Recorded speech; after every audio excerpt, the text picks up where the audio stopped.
உனது சகோதரனுடைய வயிற்றில் இருக்கிறது, தேனை கொடு என்றார்கள். திரும்பவும் தேனை கொடுக்க சொல்றாங்க.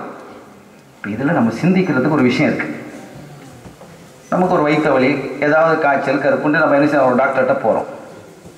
போனால் டாக்டர் ஒரு மருந்தை தர்றாரு, சாப்பிட்டாச்சு, நோய் கூடிருச்சு. திருப்பி போகுமா அந்த டாக்டர்கிட்ட? இவர் கைராசி இல்லை, இவர் சரி வராது, வேற ஒரு டாக்டரை பார்ப்போம்.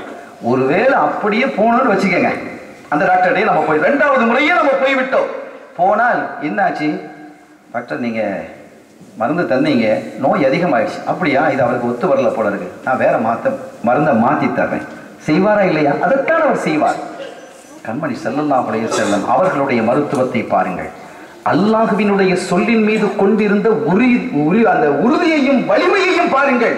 சதக்கல்லாஹ், தேனை கொடுங்கள், வைர போக்கு அதிகமாகிவிட்டது நாயகமே, தேனை கொடுங்கள், இன்னும் அதிகமாகிவிட்டது, தேனை கொடுங்கள். அந்த உறுதியிலே நின்றார். ஆனா இப்ப மருத்துவர் என்ன செய்யறார்? இன்றைய கால மருத்துவருக்கு தான் கற்ற கல்வியில் உறுதி இல்லை என்பது தெரிகிறது. இது இல்லையா? சரி, இது சில டாக்டர்ஸ் என்ன செய்யறாங்க, மருத்துவர்கள் தான் வருத்தப்படக்கூடாது. ஒரு நோயை கண்டுபிடிக்க முடியலன்னா இது அந்த மலேரியாவா இருக்குமா, அதா இருக்குமா, இதா இருக்குமா, ஒரு 4 நோய்க்குள்ள மருந்து கொடுத்து எதுல ஒண்ணு சரியா போயிடும். நடக்கிறதா இல்லை. ஆனால் கண்மணி ஸல்லல்லாஹு அலைஹி வஸல்லம் அவர்கள் துல்லியமாக தெரிந்து கொள்கிறார்கள், இந்த நோய்க்கு மருந்து தேன் தான், வேற இல்லை, இதுதான் குடு. சதக்கல்லாஹ், அல்லாஹ் சொன்னது உண்மை. கதிப பத்னு அஹீக், உனது சகோதரனுடைய வயிற்றில் தான் பிரச்சனை இருக்கிறது, போய் கொடு என்றார்கள். கொடுத்தார்கள், கப்பன்னு பிடிச்சிக்கிச்சு, கிளீன் ஆயிடுச்சு. என்ன ஆயிடுச்சு? சரியாயிடுச்சு. விளக்கம் சொல்கிறார்கள். இந்த தேன் இருக்கு பாருங்க, இப்போ உதாரணமாக ஃபுட் பாய்சன், உடல்ல நமக்கு உணவு வயிற்றுப்போக்கு எதனால் ஏற்படுகிறது? உணவில் இருக்கக்கூடிய குளறுபடிகள், ஃபுட் பாய்சன், அதனால் ஏற்படக்கூடிய குளறுபடிகள். இந்த பாய்சன் உள்ளே பொதுவாக ஒருத்தன் இயல்பாகவே ஒருத்தன் ஃபுட்டை விடுங்க, நஞ்சு சாப்பிட்டுட்டான்னு வைங்க. இன்னைக்கு மருத்துவத்துறையில் ஒரு ஹாஸ்பிட்டலில் என்ன செய்வாங்க? மருந்து கொடுப்பாங்களா? கொடுக்க மாட்டாங்க. இனிமோ கொடுப்பாங்க. கொடுத்து அந்த வயிற்றிலே இருக்கக்கூடிய நஞ்சை முதலாவது வெளியாக்குவார்கள். வெளியாக்கியதற்கு பிறகுதான் மருந்து கொடுப்பார்கள். ஏற்கனவே அது உள்ளே இருக்கும் நஞ்சு உள்ளே இருக்கும் பொழுதே மருந்தை கொடுத்தால் மருந்தும் நஞ்சாக ஆகிவிடும். எனவே டாக்டர்ஸ் அப்படி செய்ய மாட்டாங்க. ஆனால் எனிமாவாகவும் ஆகி வயிற்றில் இருக்கக்கூடிய பொருளையும் வெளியாக்கி சுகத்தையும் தரக்கூடிய ஆற்றல் தேனுக்கு இருக்கிறது. அது இருக்கக்கூடிய பொருளை எல்லாம் முதலாவது இந்த 3 தடவை என்ன செய்தது என்றால், உடலில் இருக்கக்கூடிய குளறுபடியான ஃபுட் பாய்சன், அதில் இருக்கக்கூடிய பாய்சனை எல்லாம் வெளியாக்கி கொண்டே இருந்தது. முற்றிலுமாக வெளியாக்கியதற்கு பிறகு உடலில் ஆரோக்கியத்தை தந்தது. இதைத்தான் ஸல்லல்லாஹு அலைஹி வஸல்லம் செய்தார்கள். அந்த சஹாபியும் வேற டாக்டரை நாடி போகல. ஸல்லல்லாஹு அலைஹி வஸல்லம் அவர்களும் அல்லாஹ் சொன்ன மருந்தை விட்டு இன்னொரு மருந்தை தேடல. எவ்வளவு உறுதியான டாக்டரா வந்திருக்கிறாங்க, பேஷண்டும் உறுதியா இருந்திருக்கிறாங்க. ரெண்டும் தலைமாறி தான் இருக்குது இந்த காலத்துல. ஆக கண்மணி ஸல்லல்லாஹு அலைஹி வஸல்லம் அவர்கள் ஒரு அற்புத மருத்துவராகவும் திகழ்ந்திருக்கிறார்கள் என்பதற்கு இது சான்றாக அமைகிறது. விஞ்ஞானியாக அல்பா என்று ஒரு நட்சத்திரம் இருக்கிறது. அல்பா என்று வானவில் ஒரு நட்சத்திரம், எத்தனையோ நட்சத்திரங்கள் இன்னைக்கு கண்டுபிடிச்சிருக்காங்க. அதில் அல்பான்னு ஒரு நட்சத்திரம் இருக்கிறது. இந்த நட்சத்திரத்தினுடைய ஒளி பூமிக்கு வந்து சேருவதற்கு 700 ஆண்டுகள் ஆகிறதாம். இன்னைக்கு கணக்கு சொல்றான். இப்ப எவ்வளவு தூரத்தில் இருக்கும்? ஒளியினுடைய வேகமே ஒரு பெரிய கணக்கு சொல்றான். அது என்ன வேகம்? வெளிச்சம், பிரைட். ஒளியினுடைய வேகமே ஒரு நொடிக்கு எத்தனையோ 1000 அல்லது லட்சம் கிலோமீட்டர் போகிறது. கணக்கு தெரியல எனக்கு.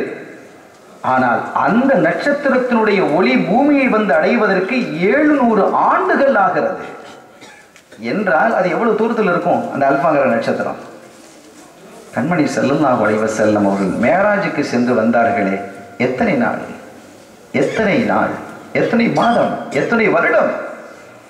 அல்பாவையும் தாண்டி, அல்பாவையும் தாண்டி அல்லாஹ்வை சந்தித்து வந்த அந்த காலகட்டம் இருக்கிறதல்லவா? ஒரு மனிதன் விரைவாக பிரயாணம் செய்வதற்கான வாகனங்கள் ஒரு காலகட்டத்தில் தோன்றிவிடும் என்பதற்கு இதெல்லாம் சாட்சி. ஸல்லல்லாஹு அலைஹி வஸல்லம் அவர்கள் தன்னுடைய நடைமுறையிலே அதை செயல்படுத்தி காட்டியிருக்கிறார்கள். இன்னொன்றும் இருக்கிறது. ஸல்லல்லாஹு அலைஹி வஸல்லம் அவர்கள் தபூக்குக்கு வந்திருக்கிறாங்க. மதீனாவிலிருந்து ரொம்ப தூரம் தபூக்குக்கு வந்திருக்கிறாங்க. ஒரு காலை பொழுது சூரியன் பிரகாசமாக உதிக்கிறது, வழமையை விட பிரகாசமாக இருக்கிறது. ஜிப்ரீல் அலைஹிஸ்ஸலாம் அவர்கள் வந்தார்கள். நாயகமே, இந்த பிரகாசம் இன்றைய தினம் 70,000 மலக்குமார்கள், நூறானியத்தான மலக்குமார்கள் மதீனாவுக்கு இறங்குகிறார்கள். அவர்களுடைய வெளிச்சம் தான் இந்த பிரகாசம்.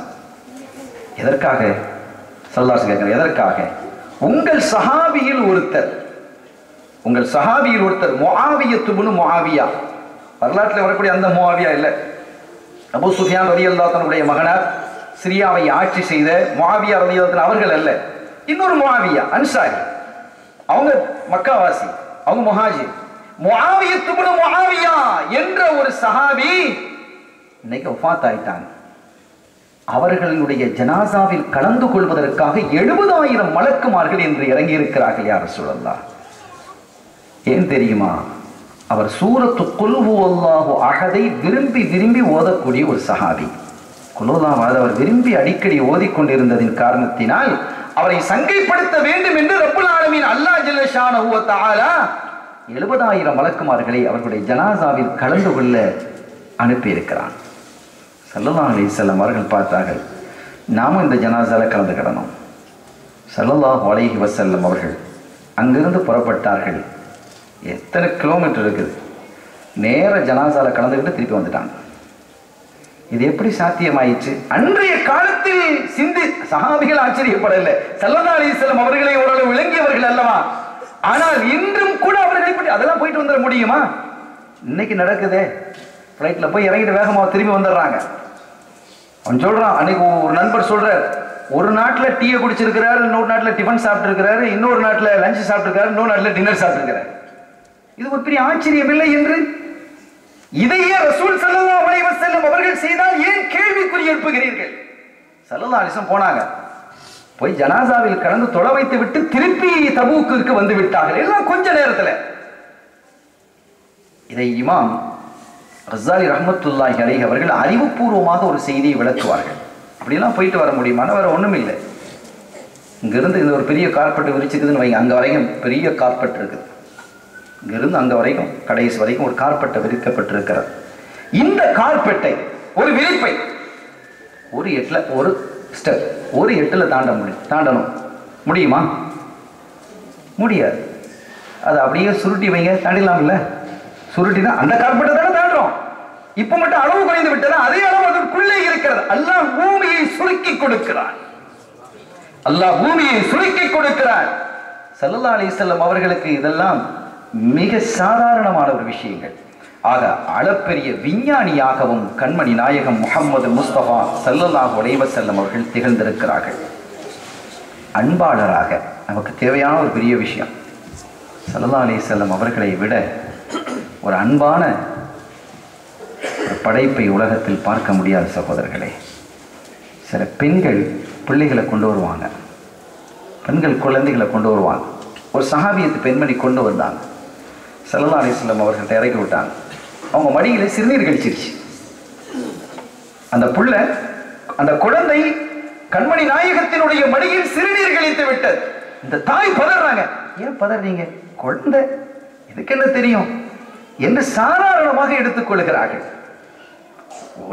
ஈருலகத்தினுடைய தலைவராக இருக்கக்கூடிய கண்மணி ஸல்லல்லாஹு அலைஹி வஸல்லம் இன்னைக்கு ஒரு தலைவர்கிட்ட கொண்டு நம்ம பிள்ளைய கொடுத்தா, பிள்ளைய கூட இன்னைக்கு அந்த ஓட்டுக்காக வேண்டி பிள்ளைகளை வாங்கி பெயர்களை வைப்பாங்க. ஓட்டுக்காக பிள்ளைகளை என்ன செய்வாங்க? வாங்கி பெயர்களை வைக்கிறது, அணைச்சிக்கிறது, கிளவி அழைக்கிறது எல்லாம் நடக்கும். ஓட்டு எலெக்ஷன் முடிந்தால் ஆளை காண முடியாது, கிட்ட நெருங்க முடியாது, யாரும் நெருங்க முடியாத நிலைகள். ஸல்லல்லாஹு அலைஹி வஸல்லம் அவருடைய வாயிலில் என்றும் பவ்வாபுகள் இருந்ததில்லை என்கிறார்கள் சஹாபிகள்.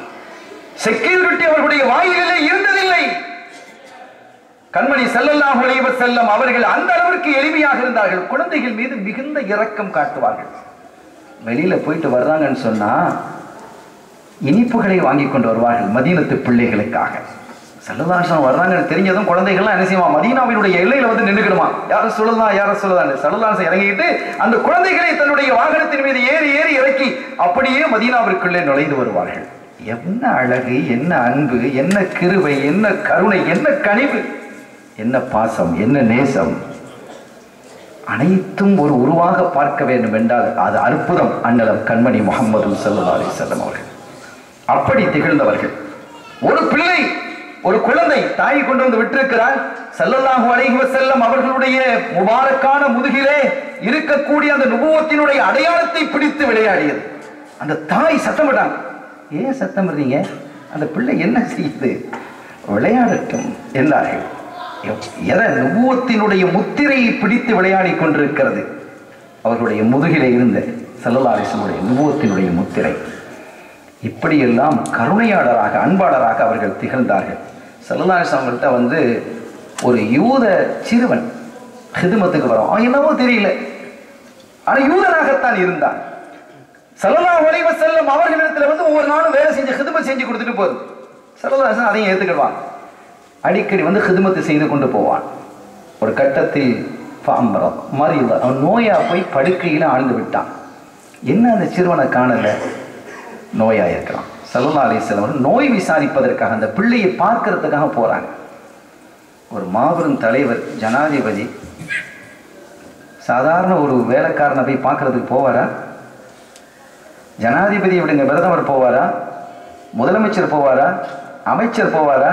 எம்பி போவாரா? எம்எல்ஏ போவாரா? மாவட்டம், வட்டம், கட்டம்லாம் வச்சிருக்கிறாங்க, அவர் போவாரா? ஈருலக தலைவர் சர்தார் முஹம்மது முஸ்தபா ஸல்லல்லாஹு அலைஹி வஸல்லம் அவர்கள் அந்த பிள்ளையை பார்க்கிறதுக்கு போறாங்க.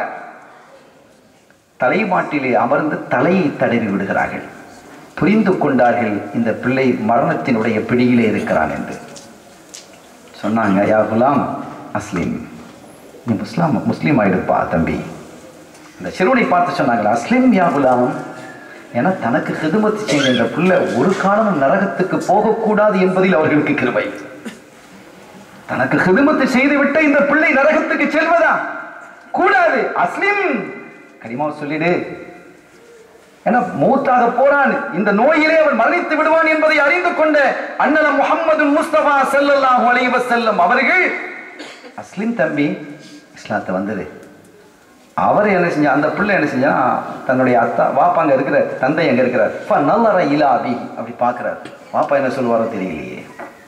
அவர் யூதத்துல மதத்தில் நம்ம ஸ்ட்ராங்கா இருக்கக்கூடியவர்.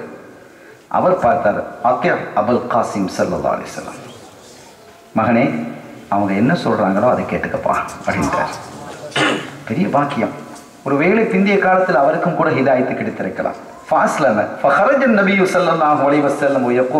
ரொம்ப சந்தோஷத்தோட வெளியே வர்றாங்க. சொன்னாங்க, அல்ஹம்துலில்லாஹில்லதி அன்கதஹு மினன் நார். எல்லா புகழும் அல்லாஹ்வுக்கே. இந்த பிள்ளையை, எனக்கு ஹிதுமத் செய்த பிள்ளையை நரகத்தை விட்டு பாதுகாத்த அல்லாஹ்வுக்கே எல்லா புகழும் என்றார்கள். எவ்வளவு கிருபை பாருங்க. கிருபை என்று எடுத்துக்கொண்டால் அல்லாஹ் ரவுஃபுர் ரஹீம் என்கிறான். ரொம்ப கிருபை. ஃபபிமா ரஹ்மத்தின் மினல்லாஹி லின்தலஹும். நாயகமே, அல்லாஹ்வினுடைய அருளால் அந்த மக்கள் மீது நீங்கள் கனிவோடும் அன்போடும் பாசத்தோடும் இருக்கிறீர்கள். ரொம்ப கனிவோடு இருக்கிறீர்கள் நாயகமே என்றெல்லாம் அல்லாஹ் குறிப்பிட்டு காட்டுகிறான். மேலே சொன்ன செய்தி புகாரியிலே இடம்பெற்றிருக்கிறது. இன்னொரு செய்தியை பார்க்கிறோம். நான் யார் தெரியுமா?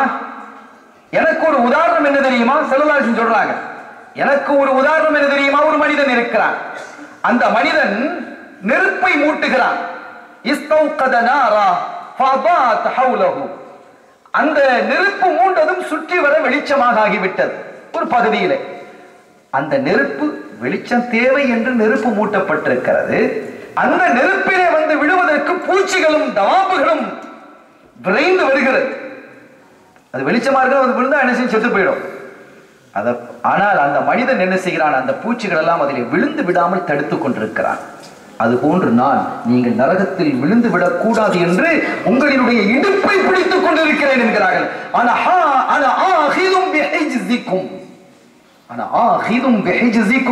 நீங்களோ நரகத்திலே விழுந்து விடுவேன் என்று பாய்கிறீர்கள். துன்யாவினுடைய ஆசை, அதனுடைய மோகம், அதனுடைய அலங்காரம், கவர்ச்சி, இவைகளை எல்லாம் பார்த்து அதிலே விழுந்து விடுவேன் என்று நினைக்கிறீர்கள்.